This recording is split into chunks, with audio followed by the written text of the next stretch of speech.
Hello everyone, welcome back to Rats in Boilersuits, the Torchwood podcast. My name is Kim, and this is Steph.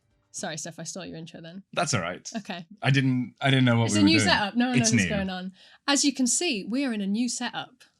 Look around you. Got some frames happening. We're on a sofa. We're in real life, actually, is the main, that's the main point. I'm seeing you in three for. dimensions. Yeah. We've never met before. That's not true. But that would be good. It feels like it, though. It does, yeah. It's been a long time. Yeah. Welcome to Rats and Boilersuits. We today are looking at episode 6 of series 1 of Torchwood called Countrycide with a C. It's a pun. Steph, would you like to give us a brief synopsis of Countrycide? Okay, so in Countrycide, the Torchwood team go on a road trip, I suppose. Mm-hmm. All 5 of them, including Yanto, which is unusual, go to investigate something that's going wrong in the Welsh countryside. They think maybe the rift is spreading because something weird is going on, and they're camping. And eventually what we find out is that people are being kidnapped, and the shock twist is that it was cannibals all along. So it wasn't aliens, it was just normal Welsh people. Normal one. The average Welshman. Yeah.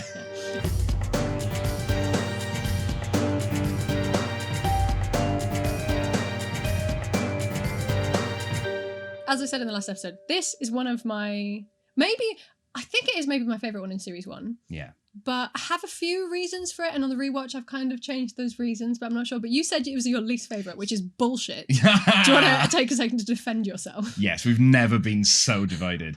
Now that I've rewatched it, I can put into words what I didn't like about it. But my memory was just that it made me feel very sad. And I was quite harsh on it. I didn't think it was very good. Mm-hmm. But I haven't really rewatched it since it was on. And I was 19 when I first watched this. My feeling was that it was sort of extremely miserable, but not in a particularly interesting way. I just remember the team not getting along, but not in a way that was sort of interesting and exciting, but I just felt... Yeah, sort of very... Is it the Owen and Gwen stuff?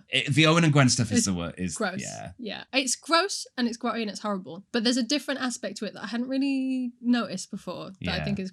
It's not interesting because I don't find the Owen and Gwen story interesting at all. But yeah, I definitely noticed things on this watch that I hadn't before. Yeah. Me too, actually. And one of the big important bits of context is that when I first watched this episode, I had been with my then girlfriend for a year, maybe. God. And that's a very different position to now when that girlfriend is now my wife of nearly 10 years. That's our anniversary this year. So now I'm in such a sort of happy, loving, stable relationship. Whereas at the time, you're young, you're like, I don't know where this is going. I think you feel a little bit more unstable and paranoid about watching stories of the breakdown of a relationship in television. Sure. So Gwen and Rhys, their relationship, not that Rhys is in this episode much, but everything we've seen so far, it's not that they don't get on, it's not that it's a terrible relationship, but it's failing kind of for no good reason. Mm-hmm. And I think I found that quite scary when I watched it as a teenager. I think one of the reasons I like this one, you mentioned before, Steph, that Doctor Who, they always had tone meetings where they have like a phrase or a word about what tonally that episode should be like, and that helps all the art department and everyone be on the same page. I feel like one of the reasons I like this one is because it almost feels like Torchwood finished. Yeah. And it's like a special movie that they've done that's like a different genre. Yes. It's not like the other things. We're not in Torchwood. We're in the countryside. We're camping. Who knows why? What's going on? And then, like, you're taking these characters that we just about know and you're putting them in this really weird scenario.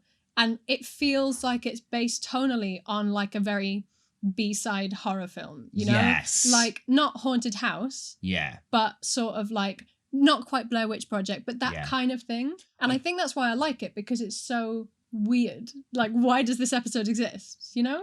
I definitely came away from it thinking, this is like a zombie movie. Mm-hmm. When I first watched it, I'd never seen any zombie movies, whereas I'm currently playing Resident Evil 4, and I'm like, it's the same atmosphere. It is, yeah. Weird little outhouses, creeping around the corner with your gun drawn, waiting for someone to jump out.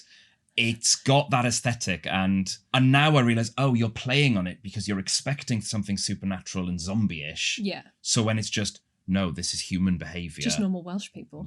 Just normal Welsh people doing what we do. Yeah. It's really scary. So I appreciated that a lot more and enjoyed it a lot more because of that. Sure. shall we go through the episode? Let's Is do it it. time? So the episode starts with the pre-credit sequence is so it's this woman driving and quite a spooky scene, but they've chosen what's that coming over the hill? Is it a monster? And it's just a bit cartoon for me. Yeah. Like My wife and I were obsessed with this song at the time because I don't know where it started. We just really liked singing the song. What's that coming over the hill? Is it a monster? It is a monster. It is a monster. Because they used this song on every compilation on behind the scenes Doctor Who stuff. Did they? So that makes sense. we'd heard it so many times. So then hearing it in an episode of Torchwood was like, no. This is for special features. Yeah. And also it's sort of like, I get why you made this decision because the twist is going to be that it wasn't a monster. Mm-hmm. But come on, guys. Yeah, no, it's ridiculous. The whole setup is actually quite scary for what it is. So she's on the phone, she loses signal. There's someone lying in the road. She goes up to it and it's just like a decoy. Yeah. It's like a ball in a hoodie, basically. That's scary. That is and it's done properly. quite scary. And one thing I really give a lot of credit to in this episode is that the techniques are very simple. It's someone rushing past the camera really quickly. Oh, was that a person? Was it not? Particularly with the car scene. Yeah. Can you imagine, like, it must have been really difficult to direct. Okay, so essentially a human takes her keys, pushes her into the car and is like going to murder her. But we can never see what the human is. Yeah. How on earth do you work around having shots like that keep it where you can't see it, but don't look too much like, why are we not looking at the monster? I think it's done really well. It's quite creepy. That's true. I would never get out the car. She could have driven around the body, rolled down the window, and been like, are you okay? She could have put a baseball bat out the window. Yeah. Just think. She deserves to get eaten by cannibals, personally. I sort of felt like that. Mm-hmm. I did think, because I remember my wife's take on this back in the day was, why did she leave the keys in the car when she comes out? So she's making lots of decisions that are very risky. But decisions that people would make in a horror film and die first, Yeah. obviously. Yeah, it makes sense. Here's my question. Why does she have a baseball bat in that car? That's a very good question. Why does she have a baseball bat? She's not a baseball player, surely. Well, you don't know that. I don't know that. That is true. She might be a baseball player. What kind of judgments are you making here, Steph? Well, it's just we're more of a rounders country. Sure. It's not where that was going. Yeah, no, that's very strange. Because she's looking for a fight. Yeah. Right? She's hoping it's a person that she can beat the shit out of. Please. Give me a day like this. That's what she's thinking. I mean, it must just be, right, so she's a lone woman in the car. Personally, I lock all the doors whenever I'm alone in the car because I'm just like, that's the typical way, someone comes in, throws me out. I've played Grand Theft Auto. I'm not an idiot. Yeah, the baseball bat represents a level of paranoia not reflected in any of her behaviour. Yeah. I like that she's in heels. Where's she been, do you think? Because when she's on the phone, she's talking to her dad, and she's half an hour away. Yeah. So she is driving from one place to the other. Yeah. She also seems annoyed that her dad is asking her how long she'll be. Yeah. She's like, I don't know, like half an hour. Yeah. So why is her dad calling her? True. So has she been I don't think she's been at work. I don't think she's been at work. She's been socialising. Yeah. She's like, why are you checking up on me? Does she live with her dad? She must do. Maybe. I'm so invested in what her evening looks like. Yeah. Here's something we find out later. The cannibals explain that they take the people who won't be missed. Yes. Or maybe one of the victims says that. Yeah. But she's got a dad. She's coming from somewhere where she's in heels. She doesn't strike me like someone who'll be missed. But then maybe that's their mistake. Maybe. It's unusual for someone to be passing through this quiet, sleepy village. Maybe she's this is my theory. Okay. She's taken a wrong turn. Sure. That's why the dad's like, we're worried. And she's like, oh, shut up, because she's embarrassed that she's taken a wrong turn. But she's gone through creepy, weird village. Yep. Where the only people who would ever go there are sort of people with nowhere better to be. Sure. And this is their start of their downfall. That makes sense. We've cracked it. Well, now that we've established that, I yes, think we can move on Yeah. to the rest of the episode. So then we get the credits, and then we get the Torchwood team arriving. I think there's been 17 disappearances. Something like that, yeah. And they're here to investigate because they think it might be alien because it's a bit weird. Yeah. I think that's weird anyway, right? Like, that's not the kind of thing Torchwood investigate. Why are they assuming that it might be the Rift? Yeah. We don't know anything about the Rift. No one comes out here. It's more like, right, that seems like something that the police would be too lazy to put together. Yeah. There's all these disappearances. The family are like, oh, please help us, these people are disappearing, but then they don't investigate it. But, like, this isn't under Torchwood's umbrella. These aren't the kind of things Torchwood investigates. Random people going missing in quiet villages. Well, that's a serial killer. Yeah. I suppose Torchwood lives in a world where there are aliens, there are weevils. So maybe they're always looking out for particularly weird things. Maybe. But this is clearly a serial killer. Mm-hmm. So it is strange. Yeah. Maybe it's a quiet week at Torchwood. Maybe, yeah. This is the weirdest thing that's come in. Yeah. It's clearly a serial killer. But the other possibility is that Jack is like, we should be doing stuff to learn skills. We should learn camping skills. We might need to go camping at some point. Maybe this is a trial run. Maybe. And maybe he's got a new tent. Yeah. The thing I really like about this episode immediately is that even though Owen is still an asshole, it's the first time we see them as an established team with like little quips and back and forth and stuff. The script looks much more refined in the way that they interact with each other than the other ones have. And that's why I like it straight away. Maybe it's a team building exercise. Yeah. It's all a ruse. There's no aliens. And then they're like, why are we sleeping in a tent? And Jack's like, people are going disappearing. Do you really want to trust the locals? I'm like, no. Okay, so we're gonna set up massive army tents in the middle between two sleepy villages, and that won't be suspicious. I 100% believe this. That makes sense. It's also why Yanta's there. Yeah. Because why do you bring the tea boy, the admin guy? Yeah. It's because it's an exercise. Yeah. Perfect. We've figured it out. Owen's theory for what's going on is that it is a suicide club. Mm-hmm. That people have just decided on this location to come and take their own lives. What do you think about that? Do you think that's plausible? No, I think Owen just hates the countryside so much that that's the first place his mind goes. There is only one thing that would bring me here, and it's to end it all. Yeah, he's not taking his own bias into account with his assessment. Okay, that's fair enough. Is that it? Yeah. Is that what you have to well, say? yeah, because I was like, that makes no sense to me, but actually that is a good point. So they're setting up the tents, right? How's that happen? Don't really understand. Owen doesn't know how to set up the tent.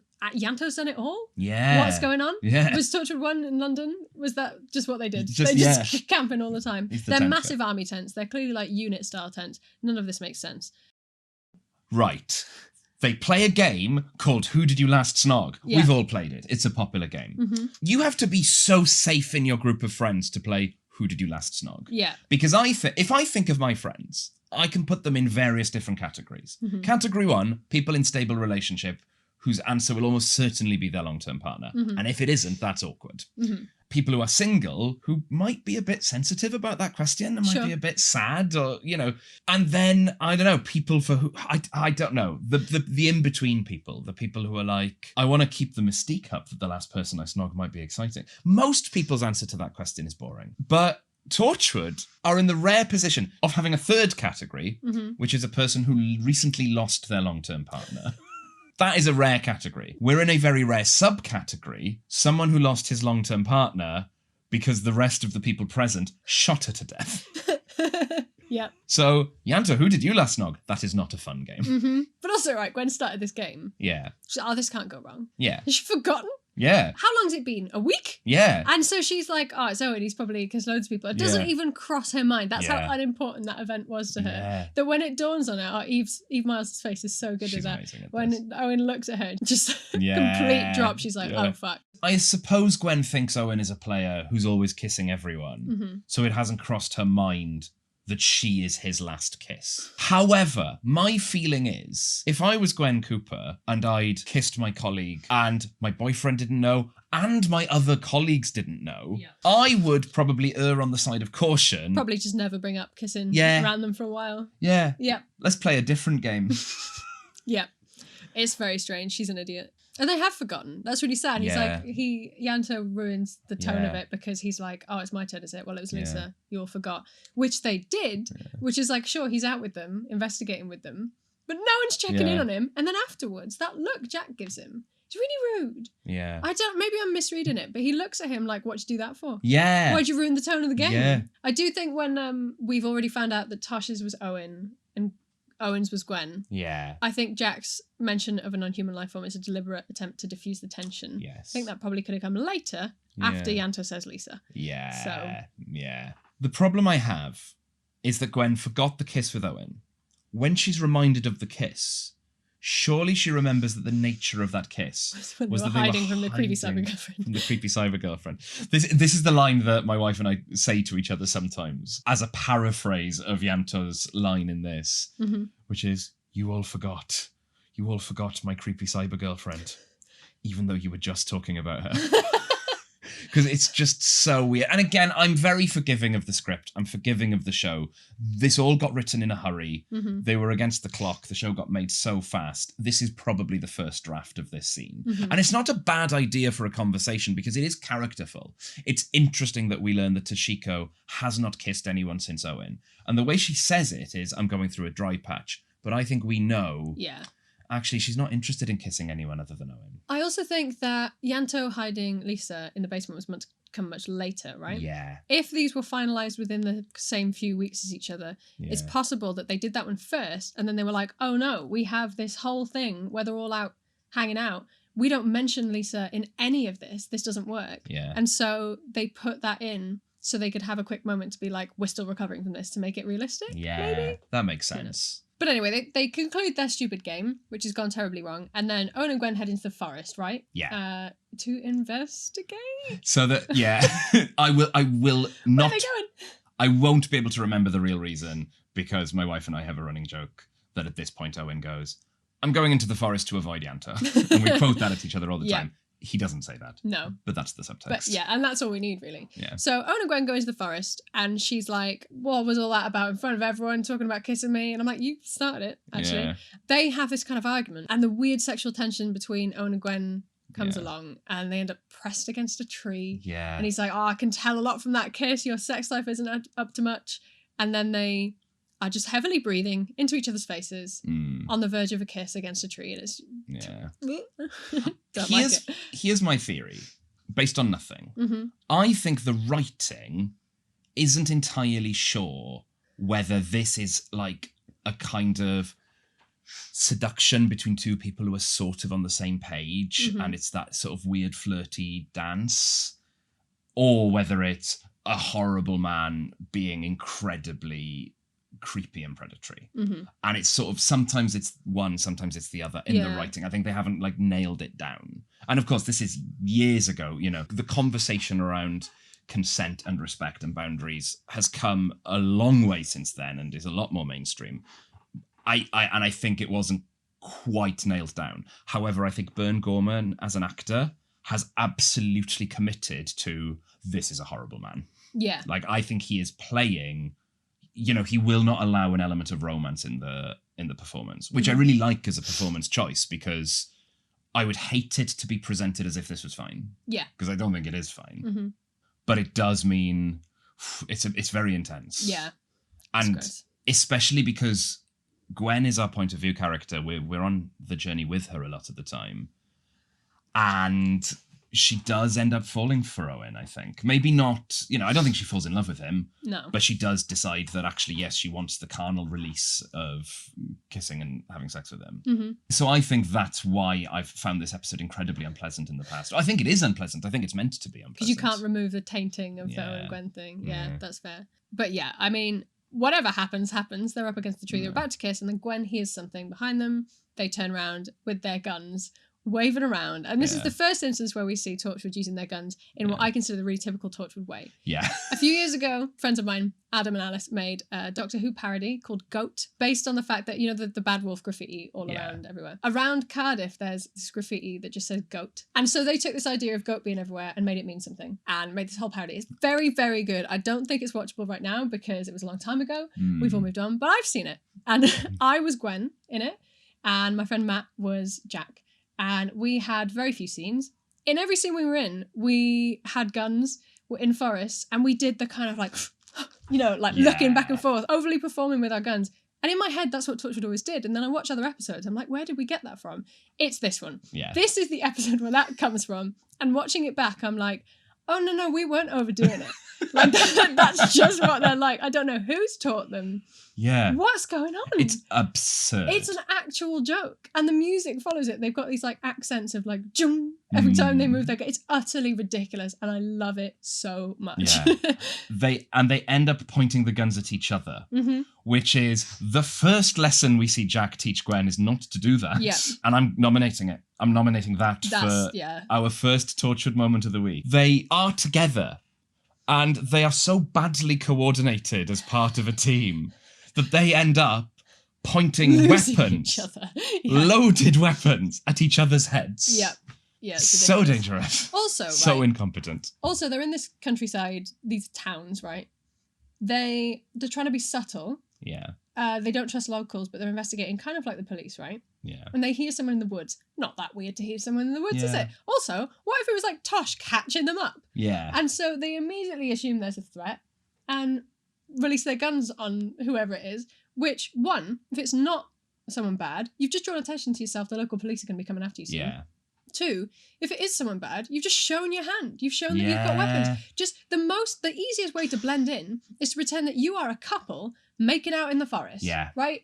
That's so easy. Yeah. And yet what they do is they release from each other's clutches and get their guns out. What are you doing? That's such a That good is point. not how you blend in. You've seen a million times in action films the two leads starting to kiss, and it's something for the fans because you can enjoy the kiss, but also you're blending in. They do the exact opposite of that. Yeah, it's ridiculous. No, we weren't kissing. We're just a deadly threat to you. Yeah. Because they could have kept kissing and listening because the person at that point thought they hadn't been noticed. Yeah. Yeah, it's really stupid. But essentially, they point their guns at each other and then they're led to this body, right? That's how they find it. Yeah. So they find this body and then they call the others in and they all look at it. My favourite thing about this bit is Yanto's setting up some police tape and Owen's assessing like the sex of the body and like the age they might have been and stuff. Then Jack's like, can we think of a cause of death?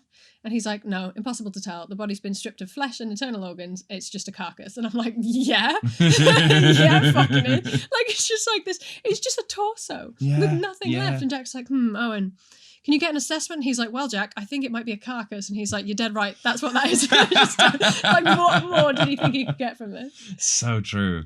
There's a line I like in it where, is it Gwen who asks, is this Weevils? Why does she ask that? Shout out to our Rats in Boilersuits friends. Yeah, shout out to our Rats in Boilersuits friends. But like, Weevils don't peel off flesh. Yeah. It's like she's got that thing where, you know, in Doctor Who, something ghostly is happening. Yeah. And Rose is like, oh, I don't suppose it's the Gelth. And the Doctor's like, no. And she's like, oh, yeah, no, I didn't think so. Yeah. Gwen's just like, oh, I know an alien name. Yeah. Oh, it's not, guys, is it? It's not Weevils, is it? Because I know that one. It's not a sex gas monster, is it? No? I'd love it if she asked that. Carrot? I mean, they still make Torchwood, right? They make Big Finish is making Torchwood audios. If there isn't a Torchwood audio where at some point Gwen goes, is it another sex gas monster? Is that, are we? Because she can't have been the only one. Are we ruling that out? Are we? But yeah, I love that. So good. At which point, whilst they're hunched over the body trying to work out what's going on, they hear the car driving away and they run out because they realise it was a decoy and that's why the car's been stolen. Yeah. Owen left the keys in the car. He left the keys because he's an idiot. In the car. What I really like about this bit is that Jack's never angry. Yeah. Tosh is angry because she's like, basic security protocols, don't leave your keys in the car. Yeah. Basic security protocols for all of us, I think. Yeah. Really would have helped that woman at the start as well. But he hears them arguing, doesn't bat an eyelid, and then is like, what do we do? And they just move on. I really like that. He's like, these things happen. Yeah. This is all part of the team building exercise. So it doesn't matter that this has happened. True. I think I have to nominate it though. He left, yeah, no, you're dead right. He left the keys of the SUV in the car. Yeah, and it's not just a car. Yeah. It's like a It's got so much tech in it. hub-based tech thing. It must be so expensive to replace. Yeah, it's a very Torchwood moment. Because they're so used to making these stupid mistakes, they know exactly what to do. Yanto took the liberty of tracking it, and they assume it would have been just stolen and has gone off, but it's stopped, and it's parked in a nearby village, so they go off to find it. Clearly a trap, but fine, let's go see who's trapping us. This is a really good example of something that crops up in almost every episode of Torchwood, is they put Eve Miles somewhere windy. Yeah. And Eve Miles is the only one who has long hair that isn't tied up most of the time. And she does 80% of any scene outside like this, with her hair right over all of her facial features. And every time her hair gets a little bit too close, they try and cut away from it, but you can't avoid it because there's a lot of hair. Stop putting her on the waterfront. Stop putting her in fields. Give her a ponytail for once, but I love it. Yeah. It's like an Easter egg in every episode. I'm like, where are they going to put her with her hair in front of her face? It's very good. Yeah. But they make their way to a local village where the SUV is apparently sitting. And they begin their very archaic investigation where they do lesson 1, do not split up. They all split up. Yeah. That's all I'm going to say. Scooby-Doo with cum shots is not going well so far. They split up and look for clues. Yeah, there's just no good reason for it. They just, we know we're doing this. We know we're doing the stupid thing. Yeah. look, you know it, I know it, we're going to split up, Mhm. we're going to get ourselves kidnapped, but let's do it. And it would make sense if they had other communication. Yeah. They've lost all their equipment. Yeah. They have no way of communicating. I don't know why they don't have like radios, like walkie-talkies or something. They have those earpieces sometimes. They don't. But seem they to don't have... work in the country, clearly, because yeah. that's just that seems to be a problem. Yeah. And this is 2006. There's not even 3G. Yeah, maybe the SUV acts as a router. So it's like the hub, and once you remove it, none of the comms function in any way. So Gwen, Jack, and Owen are one team. Yanto and Tosh are another team. They split up. I want to talk about Yanto and Tosh because they come to a building, they draw their guns, each walks around the building. What happens? They find each other. They find each other. Yeah. And I think it's Tosh, it's that way around, isn't it? Tosh points her gun at Yanto. Now, I'm not going to nominate this as a Torchwood moment of the week, but I am going to add it to the Torchwood moment of the week we already have of Gwen and Owen pointing guns at each other. Just overarching. 60% of the Torchwood team have aimed a loaded gun at another member of the team this week. Excellent work, everyone. There's no realistic threat right now. It just doesn't make any sense. Torchwood have all the power. Threat? They have loaded weapons. All right, maybe the killer has a shotgun or whatever. We found out later they do. But you've got training. There are 5 of you. You've got presumably very good guns. I'm and the people who went missing presumably were on their own. The fact that you're in pairs means you're not going to be immediately killed. Like, just use a bit of logic here. Yeah. They're not going to do that without knowing your story first. Yeah. It's really stupid. So the biggest threat to the Torchwood team at this point is other members each other, of the same team. Gwen finds another body. That's all I've got on that. Yep. This one makes her almost throw up. The other one didn't. Gwen has a threshold for gross bodies. Once she's seen 2, she feels sick. 1, fine. 2, don't come out with that. Too far. It's too much. Absolutely too much. She also says she's really squicked out about it, actually. She's really distressed by this. Yeah. Because she says to Jack at this point, whatever's doing this, it's not human. Now, we know it is. Yeah. And this is slightly a problem I have with this episode, which is that any good drama, every line is doing several things at once. And I think, again, this isn't typical of Chibnall's writing, actually, so I do think it was written in a hurry. This line works on a thematic level. It works on the level of, once we know that it was humans who did this, it's reinforcing that idea that human beings are capable of things that are so awful, we'd rather think it was an alien that did it. But there's another level on which it doesn't work, for me, which is part of the job of any line in a sci-fi show is to get you excited about the possibilities. And I think some of the possibilities thrown up are more exciting than what's really true. Sure. So, for example, when they talk about maybe the rift is spreading, that's quite exciting. You go, oh, okay, so maybe we'll get more episodes outside of Cardiff, more aliens coming, bigger scale stories. And the answer is, nah. Yeah. It was just some Welsh dudes.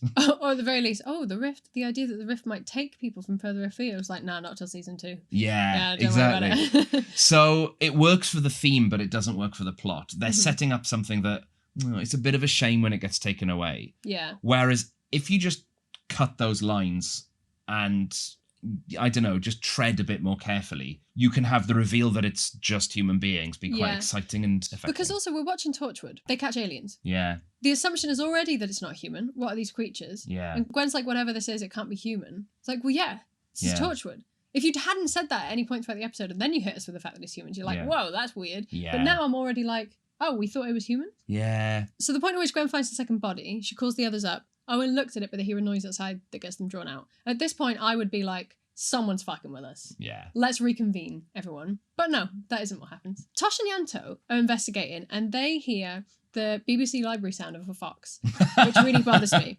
There is not a single BBC show outside at dusk or night, in this case day, but usually at night, that doesn't have the exact same fox noise. Yeah. And it's bothered me since about 2006.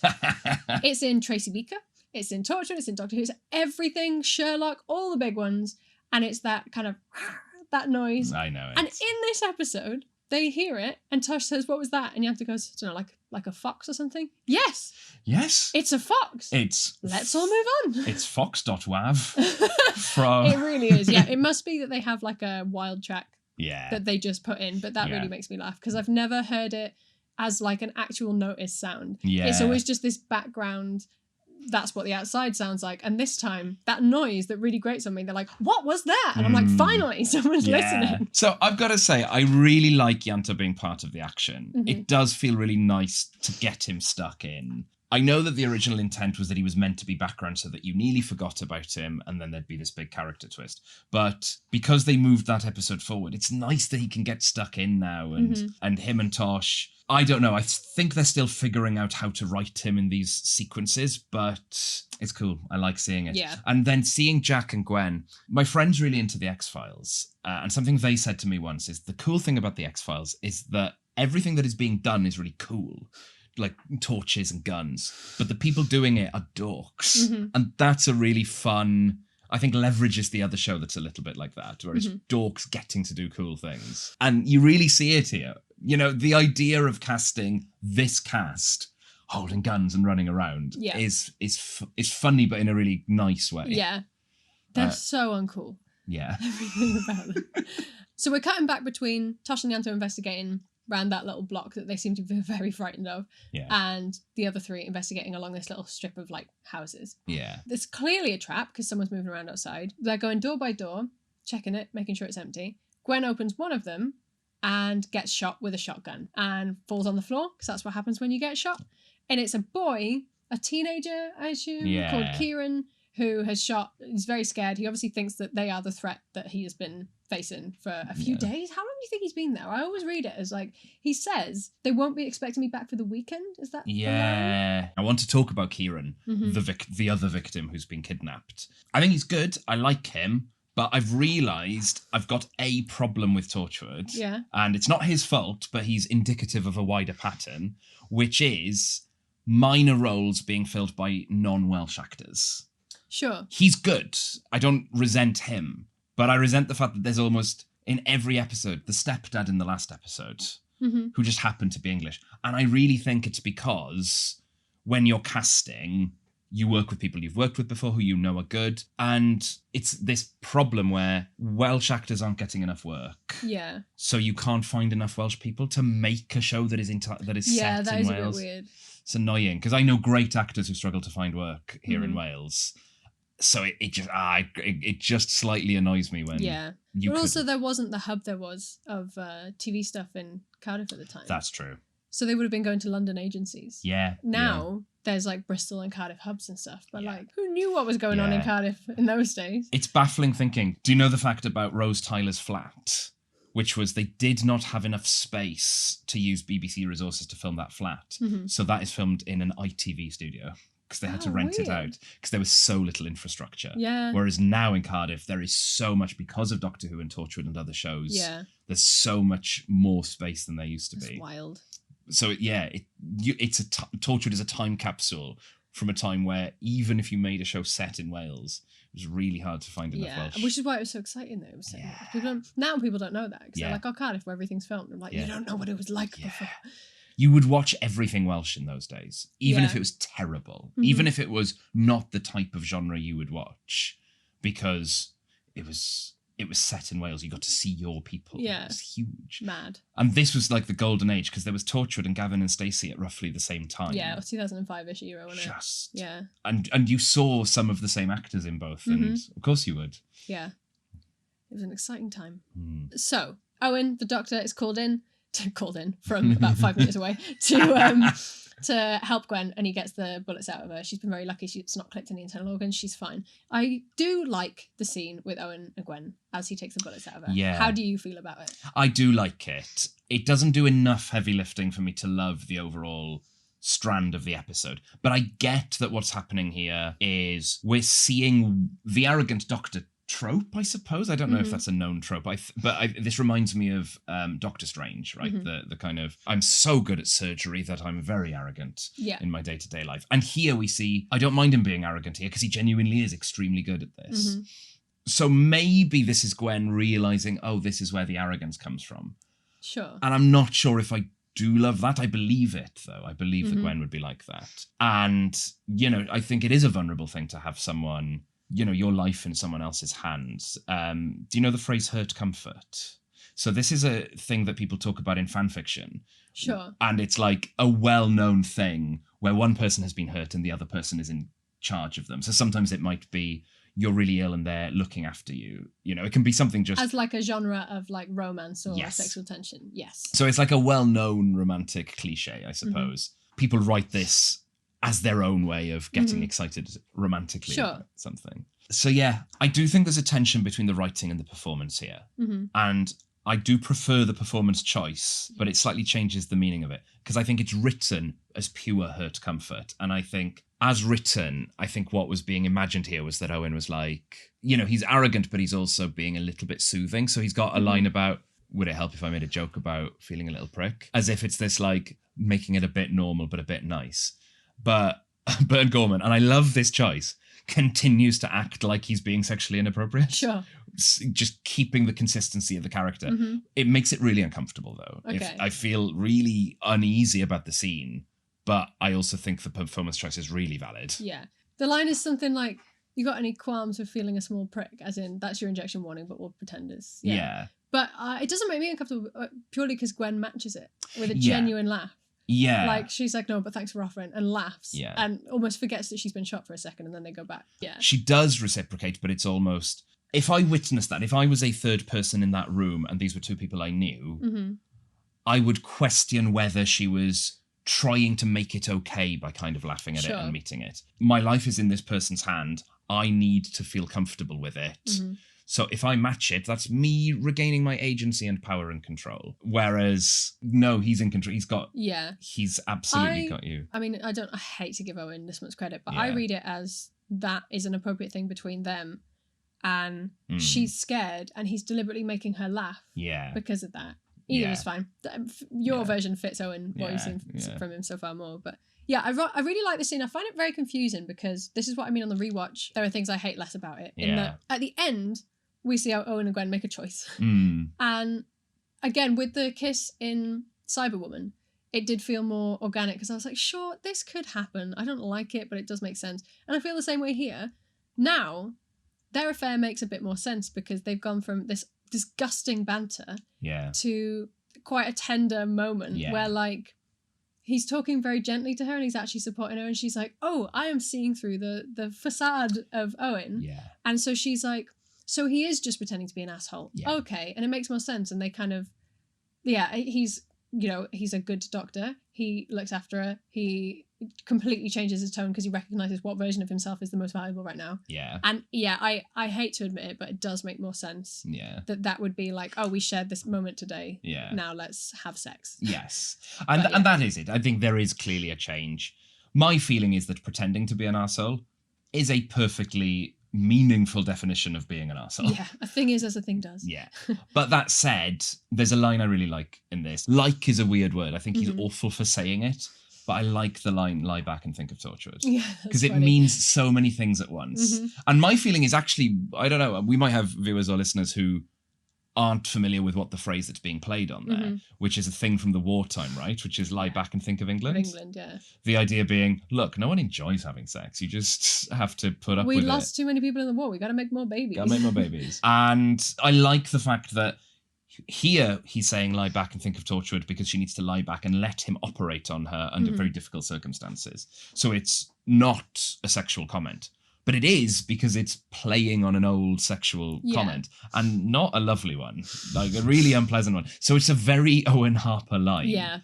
But also there's that third meaning, which is lie back and think of England works because it encourages patriotic English people to have some underwhelming sex.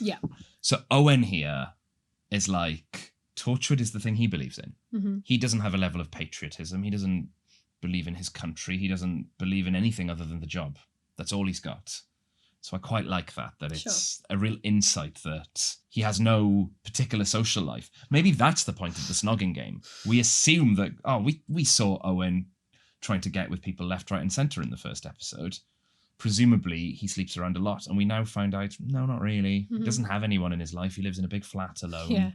So the most meaningful romantic relationship in his life is with Gwen Cooper. Like a woman he's kissed, once?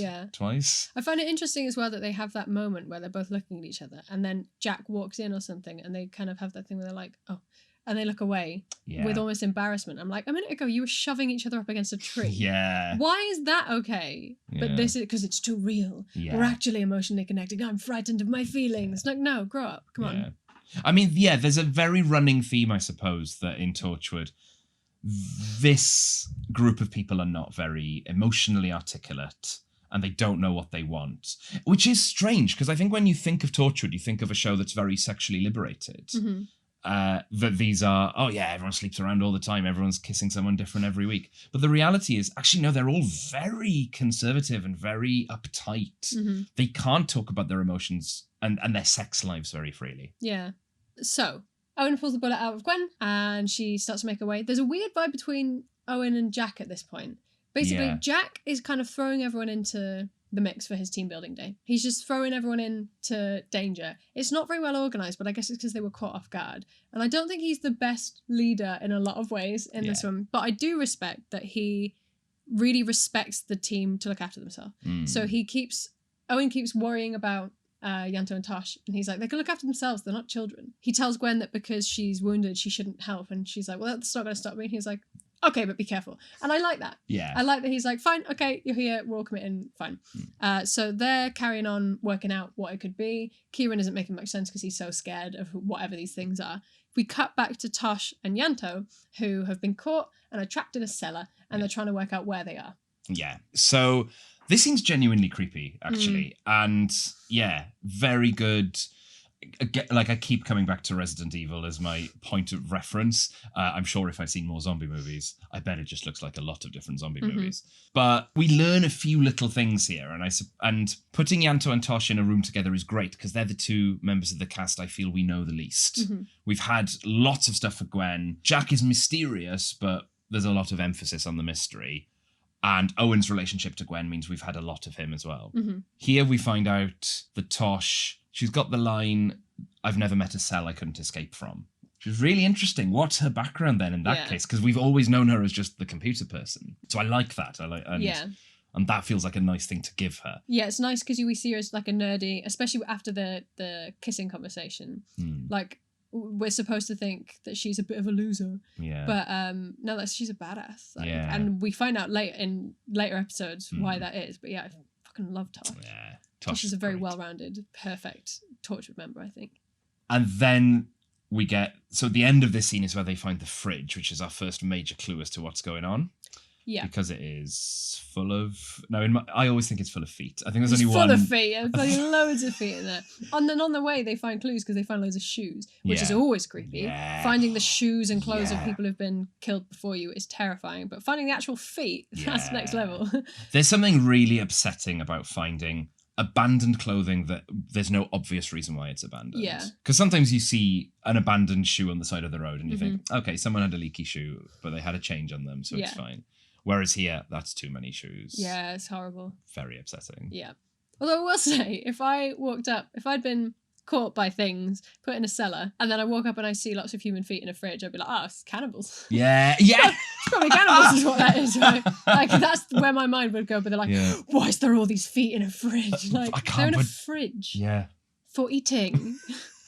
What do you think aliens are going to come down and be like, it's lots of lovely human flesh around here. And look, they've got these cool storage devices for us. No. Doesn't make any sense. Yeah, I hadn't thought about that at the time, weirdly, but of course. They're ticking all the cannibal boxes, aren't they? Yeah. They've got all of the data they need. Yeah. So stupid. Also, like, what are the signs that it's aliens? The only signs that it's aliens is that the killings are very grisly. Yeah. Well, the only sign that it's aliens is the fact that Torchwood are there. Yeah. That's literally it. Yeah, if you happen to be walking through it as a stranger, you'd go, Torchwood's up. It's probably aliens. Yeah. Otherwise... If this was written with just police, you'd be like, average police show. There's nothing supernatural about it. Yeah. It's very strange. Because it's a team building day. I keep forgetting. Of course, that's why they're there. Whilst they're looking around, trying to figure out how they can get out of this basement cellar thing, they have quite a good chat, which I think fleshes out their characters a bit, where Yanto is frustrated at Tosh because she shares a look that they all have apparently where they're like getting a thrill off the danger, and she's like, do you want me to apologise for that? And he says yes with his eyes, but he doesn't say yes because I mean, he's not normally out with them, he's not used to the scary stuff. Tosh lives for it. And I quite like the "who protects us" line. Yeah. I think that's nice. Who is going to protect you? Your boss is not doing that right now. Yeah. That's it. That there is a scariness to being outside the government and beyond the police that just means there's no safety net. Yeah, they didn't think that through. Yeah. And it takes Yanta to realise, sorry, this is how you live. Yeah, this is not right. Like, Why does it take that moment and not when his girlfriend got half converted in Torchwood 1? Yes, absolutely. I mean, I do think something that keeps happening in this episode is people have a perfectly appropriate reaction, but at slightly random times. Yeah. Like, suddenly Yanta goes from naught to just shouting at Tosh, what's going on? Why now? Yeah. Back at the pub, is it a pub that they're in? It's by a pub, right? It's by a pub. Yeah. They hear a noise outside. Gwen's still recovering. It's all a bit mad. And then Kieran gets dragged away. Don't know how that happened. Yeah. Kieran just gets pulled out in a really horror film way. That's quite scary. They don't seem to have much concern for that at the time. No. And then they didn't check the basement. Someone tries to attack them from the basement. Jack shoots them. They fall down the stairs. And that's it. Because he's like, oh, do you really want to stay in a place run by locals at the start? It's like, yeah, also, do you really want to barricade yourself in a room where the locals have control of the phone line and electricity? Yeah. Think it through. It's so stupid. So then we get the scene where Owen and Gwen, did they run after they tried to help Kieran, right? Or have they gone to look for Tosh and Yanta? Either way, they're splitting up again. Splitting up again. That's the key thing, is they are not staying together. Yeah. And Jack goes to speak to the man that was shot down the stairs. Says a line about how he used to be good at torture. Yes. A little insight into his past. So this is, I don't know. I feel like we've lost this battle. I think torture is now just a common part of films. Like, that's fine. But it wasn't. Not pre 9/11 it wasn't. No. It didn't happen. So something I did recently was I rewatched early seasons of 24, which is a terrible show. I don't recommend it. Okay. But, I have simple taste. 24 is known as a very pro-torture show. It's got a main character who's like, yeah, I'll do what it takes to get answers. There's just tons of torture in it. But if you watch the first series, there's barely any torture. I was like, maybe it gets exactly. There's basically two scenes of torture. One of them, it never becomes physical torture; it's the threat of torture. Sure. But I think that counts. And in both cases, it doesn't work. It doesn't work. So what you're being shown is torture doesn't really work anyway, which I think is. I mean, that's true. We know that's true in the real world. But whatever. But then series 2 of 24, which was made after 9/11. Literally the first scene of series 2 of 24 is very extreme torture, successfully extracting very important information. Interesting. So I don't know if they were just holding back in series 1 or if 9/11 changed psychology. But it is so pro-torture. There's loads of torture. And I've read articles that says it's not just that there's more torture on TV after that. It's the nature of torture scenes have changed. It's now protagonists do it. Yeah. It used to be that the hero gets kidnapped by the baddie and torture the hero. Now, no, the hero then can torture. And you think about it now, like Black Widow in Marvel films and stuff, will just torture someone to show how badass she is.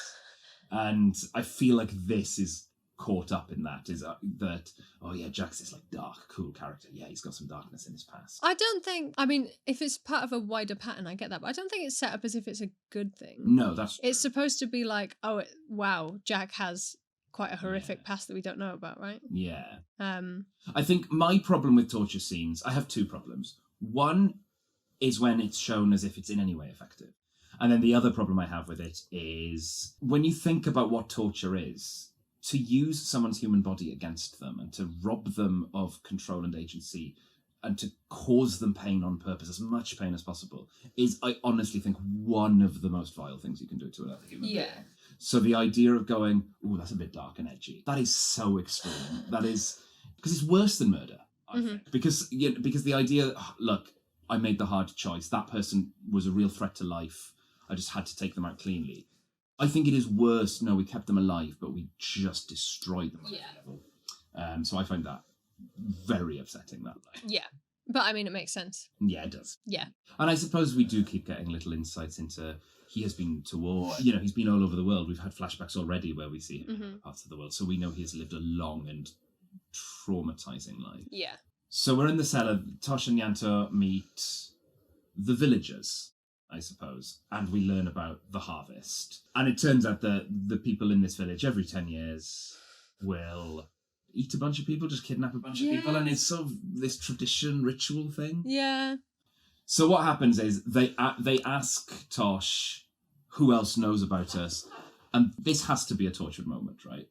Tosh just tells them everything, just straight away. Oh yeah, that no one else is coming. There's no backup. They immediately know how many people there are. Yeah, I had a big point of that as well. That like she's like, have you managed to call for help? Does anyone else know you're here? Obviously, just trying to get that information out of them. And Tosh goes, she obviously can't decide which one to go for. She says, no, we don't need any help.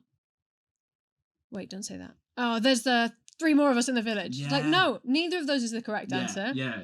The correct answer is like, we're with the police. Yeah. They're coming. Yeah. You know, make yourself seem like an inconvenience. Don't give like, oh, you only need to take out 3 more and then you've got us all. Don't worry about it. Ridiculous. So annoying.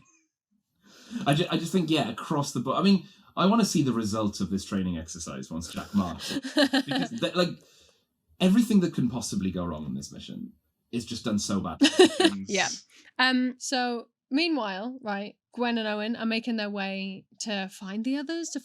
Not clear for me. A policeman comes up and stops them and asks who they are. Yeah. And they immediately say, we're Torchwood. Yeah. He's like, oh, what's that, a band, is it? And I was like, mate, you wouldn't understand or something when he's like asking what's wrong with Gwen. You wouldn't understand. She's been shot. No. Pretty understandable. Nice.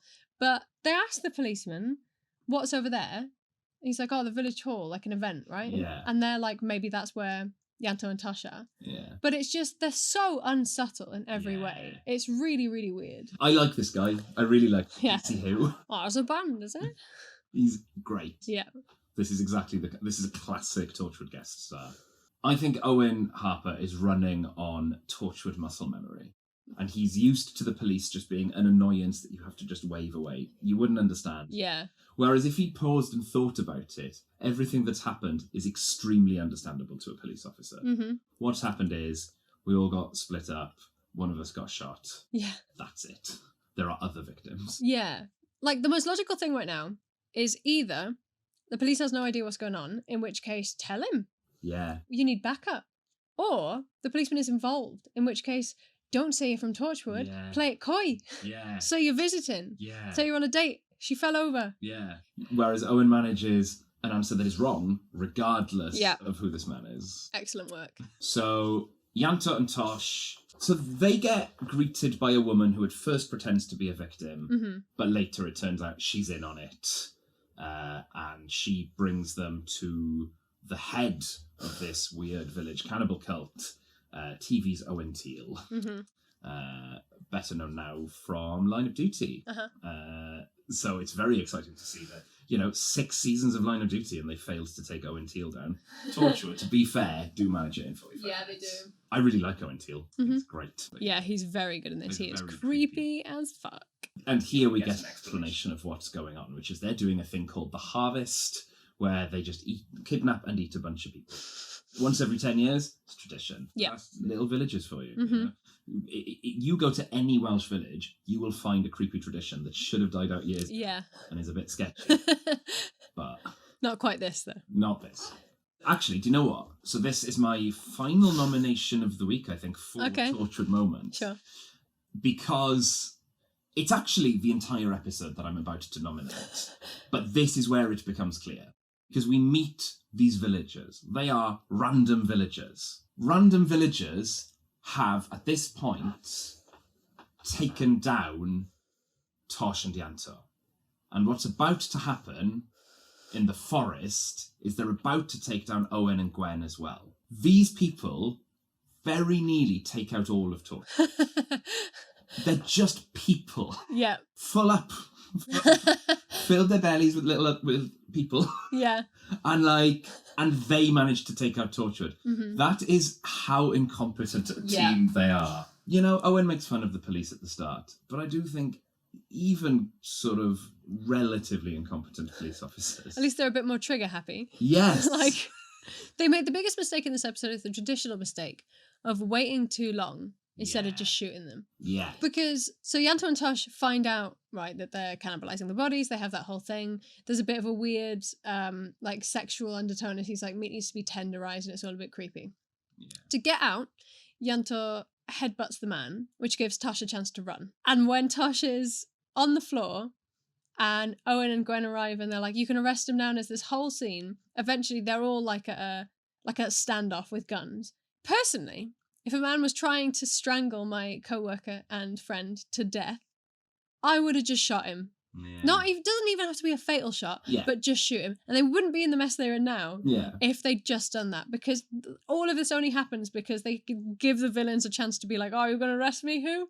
That'd be funny, wouldn't it? My own uncle. It's like this whole, like, stop letting them explain the plan. Yeah. Just get on with it. It's ridiculous. Yeah. One thing I did want to give a lot of credit to, though, is I've talked about this before, is like the representation of women in Torchwood isn't something I'd seen, and especially that kind of genre of show. Yeah. Every time I watch this episode, the scene where Tosh is running away, she's sweaty, she's bloody, her top is falling down, and she's got her hands behind her back, and she's running through the forest from this man. Everything about the tone of the episode, it's like all coded in the exact same way as these horror films. Yeah. And so everything about it tells you that this scene is going to be sexualized.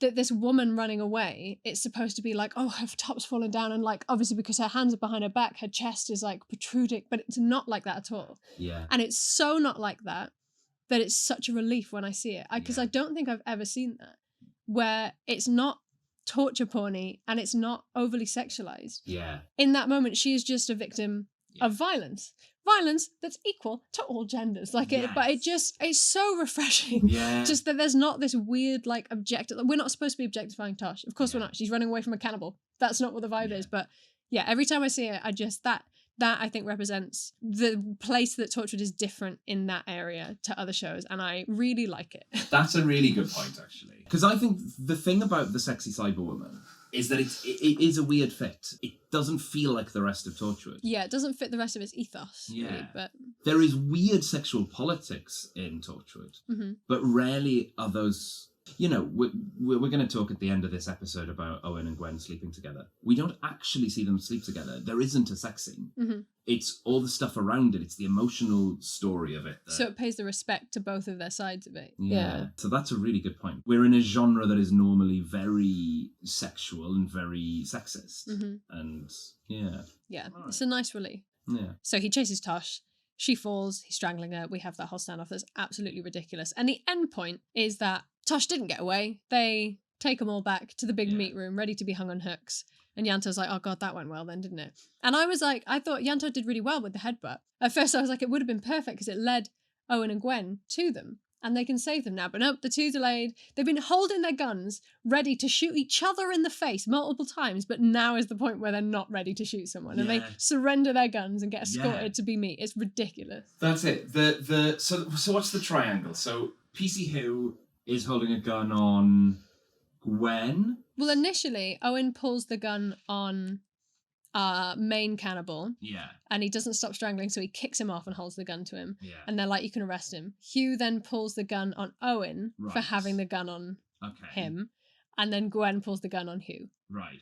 And that's our triangle. Gwen really should shoot PC Who. She should just shoot. Like, you guys have 2 out of the 3 guns. Yeah. What's he going to do? Go back and start re-strangling Tosh? No. Yeah. You have the upper hand here. Yeah. As soon as he's dead, he's not...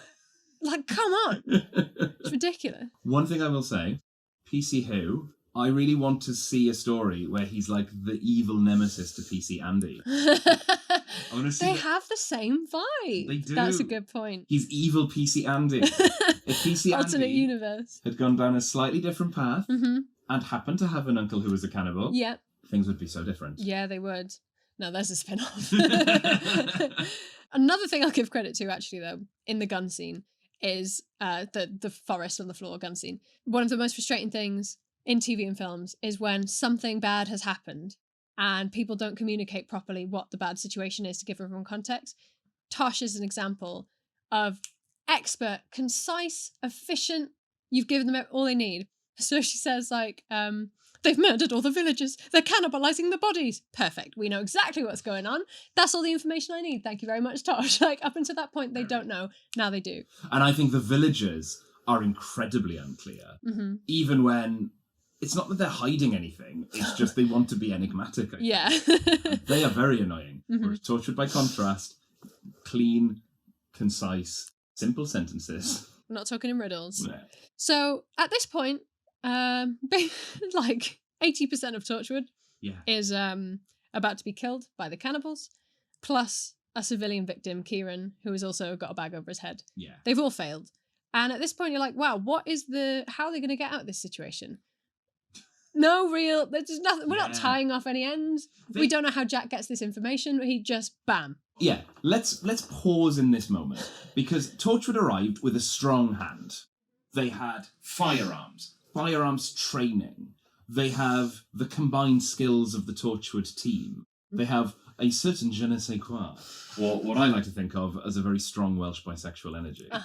They had an SUV with incredible equipment. They had those army tents, which Yanto very expertly put up. They had Yanto in case they wanted a cup of tea while they were on the go. And from that hand, they managed to mess up at every opportunity, to the point that even victims they had found and saved have been recaptured. Yeah.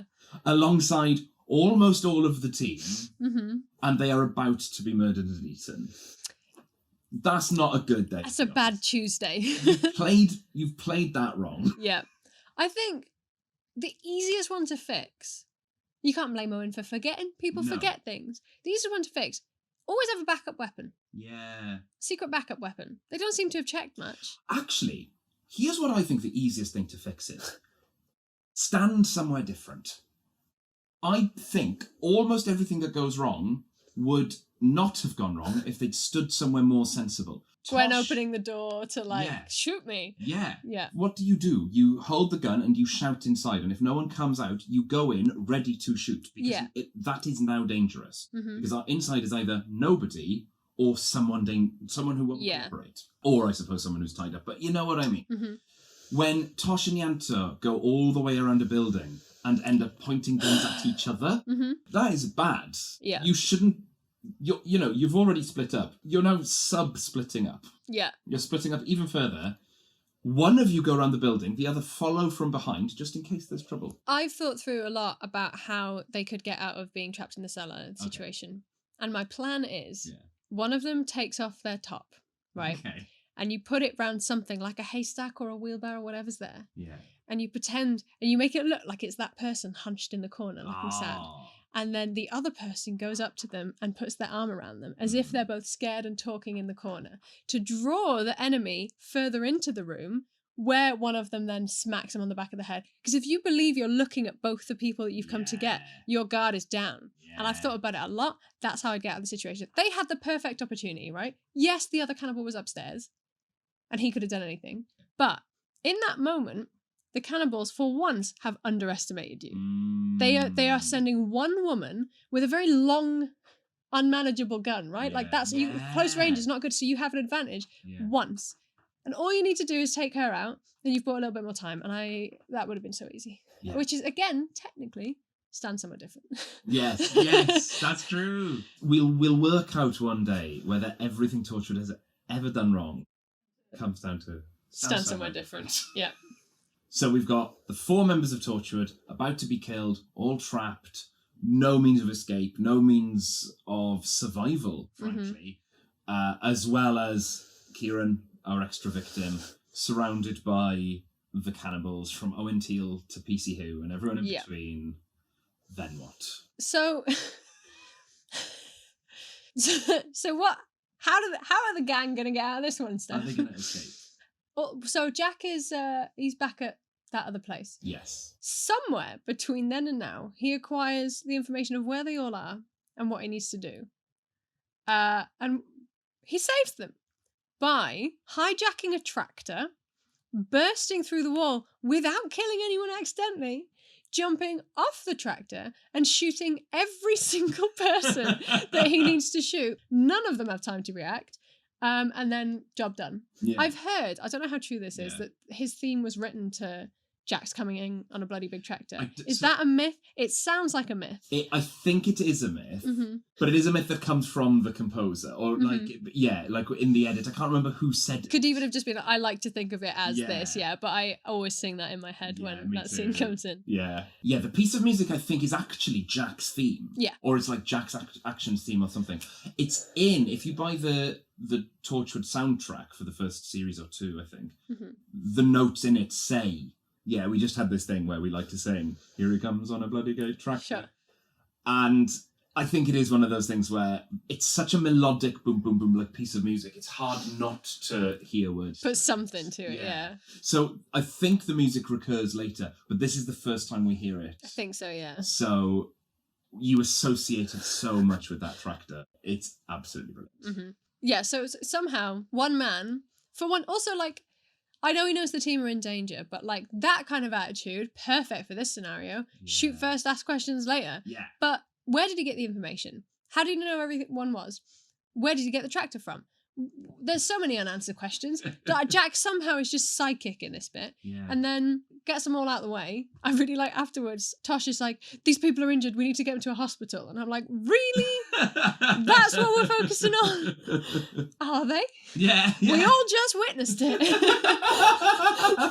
Thanks, Tosh. Good point. It's like, oh, it's been stripped of all the bodily organs and flesh. Like, thank you, Owen. I mean, it speaks very highly of Tosh that her concern is of the well-being of people. Too good, though. I'm not on board. Come on, Tosh. Leave it. They've killed so many people. Yeah. Very maliciously. And I'm not saying, because I do not believe in the death penalty, but also, do you know what? A lot of people are traumatized right now. Yeah. I think you're being performatively good. I think so too, yeah. Just really want people to be like, oh, Tosh, yeah, she was so nice. Like, even... It's really important to her to be someone who has those principles.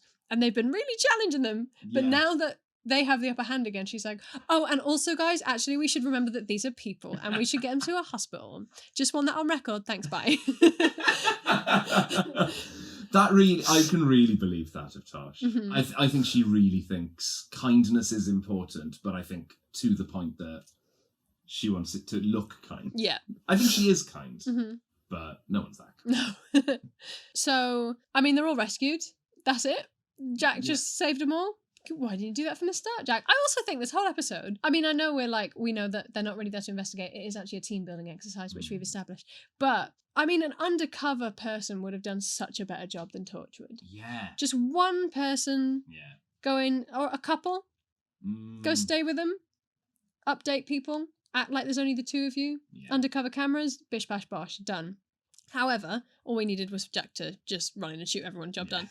And then the arrests are happening. I did like seeing the fake police being arrested by the real police. That was quite funny. Yeah, that's fun. And then, so at the end, so after Jack has shot everybody, the guy is trying to have his little speech. He's going to shoot him and Gwen says, don't kill him. Jack's like, these people don't deserve warnings. And also, they have had enough of a warning, if that is where you are. They are very committed to this way. Yeah. But Gwen's like, no, I need to know why. Let me speak to him. So they do a little, it's not really an interrogation, is it? It's a casual interview. Yeah. Where Gwen is like, oh, I've seen loads of shit, mate. You wouldn't even know. But why? This is one thing I can't understand. Why? And he's so good. He's like, why? You want to know why I did this? And he just leans in and very creepily is like, because it made me happy. And that fucks Gwen up. She's done. It really ruins her. And when I first watched this, I think I couldn't understand why it messed her up so much, because I thought she'll have seen stuff in the police. But watching it now, what I realise is a lot of the people in this village were going along with something. And some of them were happily going along. I think PC here was clearly happily going along with it. I think the Owen Teal's wife character is, it seems delighted. She loves it. But I think probably a lot of people are just sort of roped into it. Oh, yeah, well, this is what we're doing. We're not really into it. But, I think looking at it now, it's a cult, isn't it? Yeah. You've got this very, very strong, charismatic guy in charge. Charismatic.